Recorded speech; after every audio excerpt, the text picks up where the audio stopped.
Well, Angela, Friday we get the first exhibition game that'll be televised on the Longhorn Network. You got to be feeling good as you get closer and closer to the start of 2022. Wow, just so incredibly excited. It's come so quick. It's we've been waiting for it after all of us having a wonderful opportunity this spring to develop our players. And now it's like the anticipation throughout the course of the summer, getting through a new course of summer camps and then recruiting cycle. And here we are. And it just seems like life is moving by so quickly. And I think that's a product of enjoying your time. So we're pretty excited. University of Texas head coach Angela Kelly joining us tonight here on the Horn in Austin, Texas, ahead of the 2022 season. All right, you had a good spring. You were 5-0 in the spring. You had a really unique match. You played Tigres of Monterrey as football in Liga MX, and in Mexico continues on the women's side to continue to grow. But tell me some of the takeaways from the good spring season, because you always tell me it's a great opportunity to really do a lot of coaching.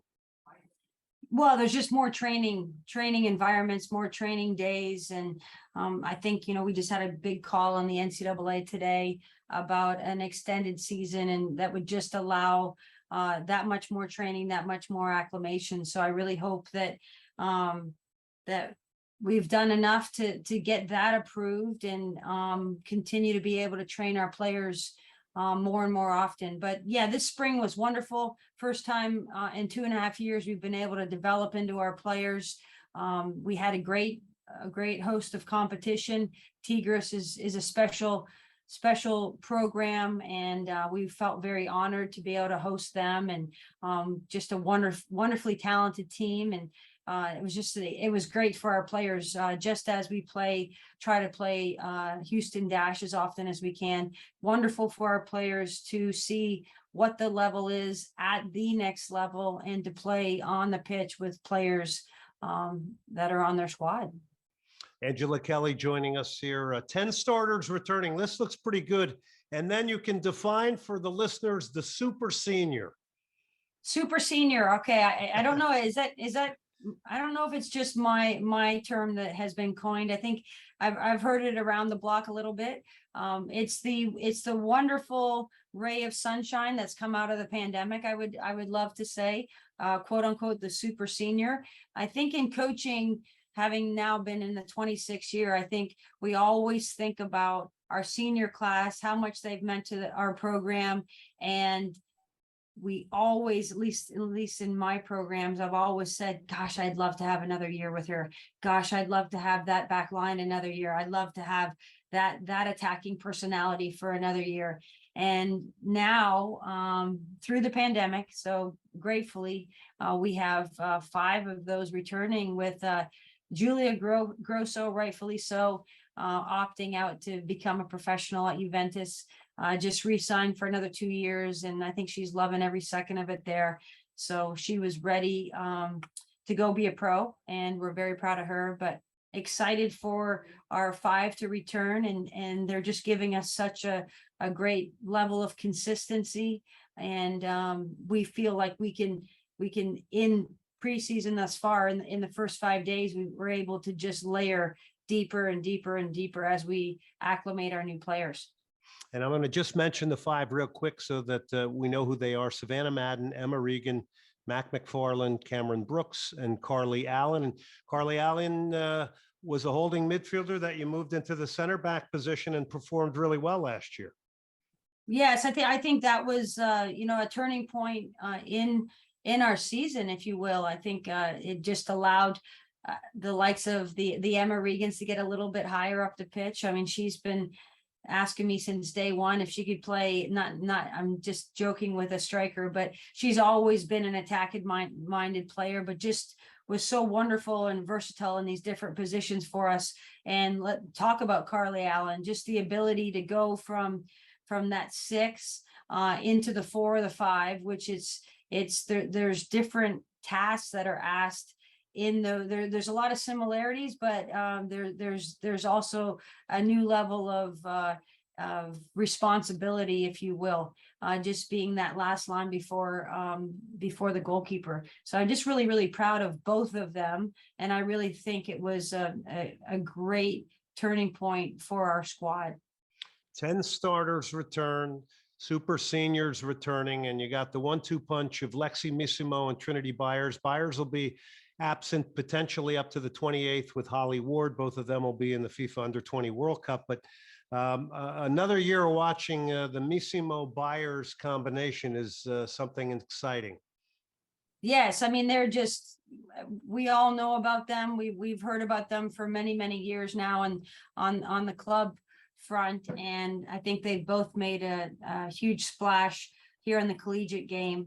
They're going to be playing the game for many, many more years, and really, really excited about having that duo on our squad. I think, Lexi just has fantastic vision. She likes to attack the back line. And when you have Trinity Byers, when you're popping balls off of Trinity Byers, or she stretches like she does, it's really hard to defend the two of them, let alone the host of talent that we surround them with. But I think for Trinity Byers specifically, she has some of the best back to pressure, the natural gift of understanding where her pressure is and spinning that pressure better than any young player that I've ever coached. That I've seen. Actually, it's a little bit like a baby Shaq, and we've kind of joked about that a little bit. And she's like, "Really?" And I said, "Yeah, you don't even understand how talented you are, and how quickly you can turn on a dime and put the fear into that back line." And she's like, "Oh, okay." So she's just as sweet as she can be too. Both of them are, but they certainly don't let that seep into the field at all. Texas 11-5-6 last year under Angela Kelly, runner-up in the Big 12, runner-up in the conference tournament. Regular season in the Big 12 were 6-0-3. They were unbeaten. Okay, you're not fooling around. You got early games against your alma mater, UNC, and Florida. So this is a schedule that starts off in a big, big way. Yes, I mean, and not to overlook at all, me, Glenn. We have a match on Friday that's going to be a great test for us, just to kind of get the dust off and compete against someone different than ourselves. And then obviously Lipscomb's coming in, and they are on our schedule for a reason. I mean, they're perennial conference champions. They have a great group of transfers that have come into their program, and they're very, very well organized. So that's going to be two challenges in the next 10 to 14 days. And then of course, yes, we have Anson and the crew coming to town. Really excited to host them. It's always special to play against your alma mater, and Anson's so dear to me, and I'm so incredibly grateful for everything that he's given to me, that he's taught me. And obviously I wouldn't be where I am today without having experienced that program. So very, very grateful and excited. And the University of Florida, that was Becky Burley and I probably 5 years ago trying to do a home and away. The storied coach from the University of Florida, who has since retired, but they are doing the return of our leg to Gainesville last year. So two Power 5 conference opponents. It's going to be a really, really challenging weekend, but we like to think it's a championship weekend. It's a Final Four weekend. It's an NCAA tournament weekend, and we get to see how we fare right away. Yeah, and by no means was I jumping past anybody else. I was just kind of looking at some highlights on the schedule to alert people. And then, of course, when you start your Big 12 play, you open it up with a great nemesis, a great rival in TCU. Yeah, and that's always a little bit of a homecoming for our players up in Dallas, right? So excited about getting up there and playing against them. Eric has obviously done a tremendous job. We've had a lot of really great battles over the years, and they're talented, and they're returning a couple super seniors as well. So we know that's going to be a battle, but I think this conference is one of the best in the country, and we're going to have to battle this year for sure. She's Angela Kelly. She's the head coach of the University of Texas, getting ready for the 2022 season.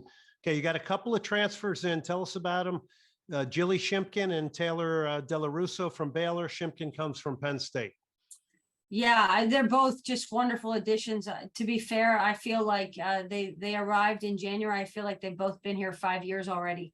Yeah. Just fantastic, fantastic people. Wonderful for our culture piece, and they fit in right away. And then they both come in so incredibly eager. Taylor is a 6 or a 4 or 5 for us. She's extra touches every day, and she's ready to develop in any way she can. And then in the likes of Jilly Shimkin, wow, what a player she is. She's a consummate 8.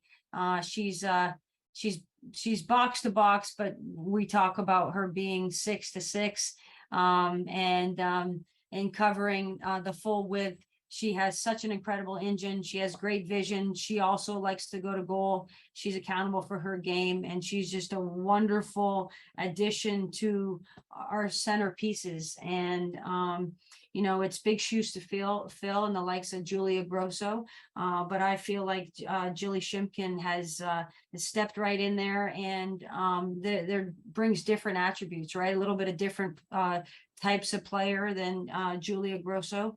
And I think it's a perfect puzzle piece for our current squad. Angela, as always, thank you very much for your time. Looking forward to the 2022 season. We'll try to get you on as often as we can track you down in the busy college season. And again, as always, thank you and best of luck starting on Friday, LHN. It'll be in Cornet Word exhibition game, and we'll get this ball rolling in 2022. Glenn, as always, I appreciate you so much. You're the consummate professional, and thank you so much. And hook 'em. Always a pleasure. Hook 'em, Angela. Thank you so much for coming on. All right, we'll take a break.